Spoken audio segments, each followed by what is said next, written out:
Hey everyone, welcome to the wildly funny competition scene. You won't believe what happens next. A stage manager named Paul found her and took Melody on a little tour, while casually reading her the operation manual talk about a thoughtful tour guide. Melody tried to smooth things over with Ross. She walked over and said, "Sorry, it's not me, it's the script that's flawed. I can only go out with you because my parents promised I'd use my iPod before I return. Turns out, my mom noticed something off and summoned me for a conference in the bathroom. Sometimes it's really tough. Partners can be somewhat disappointing, yeah, absolutely unreliable." Every button pressed could seal their fate. The winning team scores $10,000. It's like playing the lottery. Let the games begin. The opponents kept leading, but Melody stayed as steady as a rock. The host asked a dozen questions, and she hadn't flubbed a single. Just when it seemed hopeless, both teams tied, so the host decided to have a rapid-fire round showdown. If anyone answers wrong, they lose. Soon they were in a heated debate, and Melody's team opted for player withdrawal Connor instead. After a round of rapid-fire quiz answering, Melody was ultimately pushed onto the stage. The first two questions were laughably easy. Both sides were responding quickly, but then came the tough ones. Oh boy, things got tricky. The little boy from the other team started struggling, while Melody was cruising through like she was snowboarding on flat ground, nailing every question by then. When the game ended, everyone, including the teacher, cheered like winners. Melody was overjoyed at her first big win. After the game, everyone celebrated the chance to advance to the nationals, but no matter how well Melody did, there were still those who couldn't stand her. A few girls saw her eating and screamed like it was the end of the world, mocking her right in front of everyone. At that moment, they seemed to forget it was Melody who earned them that delicious celebratory feast. After the party, Melody found Catherine and confided she knew none of her classmates wanted her in their normal classes.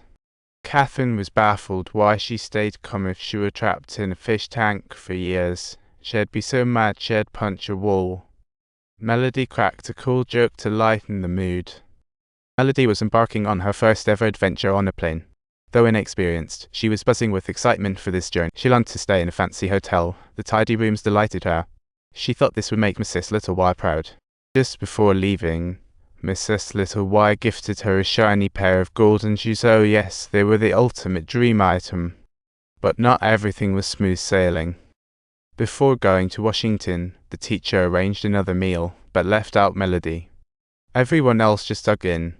Suddenly, the teacher got an emergency call. The planned flight was grounded, and they had to swap for an earlier flight, so off they went. Meanwhile, Melody was at home munching on snacks. Once Mom got the news, she braved the storm to pick her up from Mrs. Little Y's. The family hurriedly packed their bags and rushed out, only to miss the flight to Washington. Melody was so bummed out, but it got worse. She wouldn't even make it to the airport in time. Teacher called Mom, quickly saying the flight was cancelled. Melody and her parents returned home. Dad then learned the truth. The only left behind was Melody, staring blankly out the window, feeling ready to explode from frustration. She thought the voice device was a groundbreaking tool for communication, but ended up feeling like it was another confinement, like an invisible hand wielding a non-visible bazooka. She tossed the device to the ground, totally forgetting how critical it was for her parents. Mom, a bit hasty, drove Melody to the repair shop, but while reversing, totally forgot to check her surroundings. Subtitles. Melody saw her sister and desperately tried to inform her mother, but her mother's reaction suggested she didn't want Melody to know.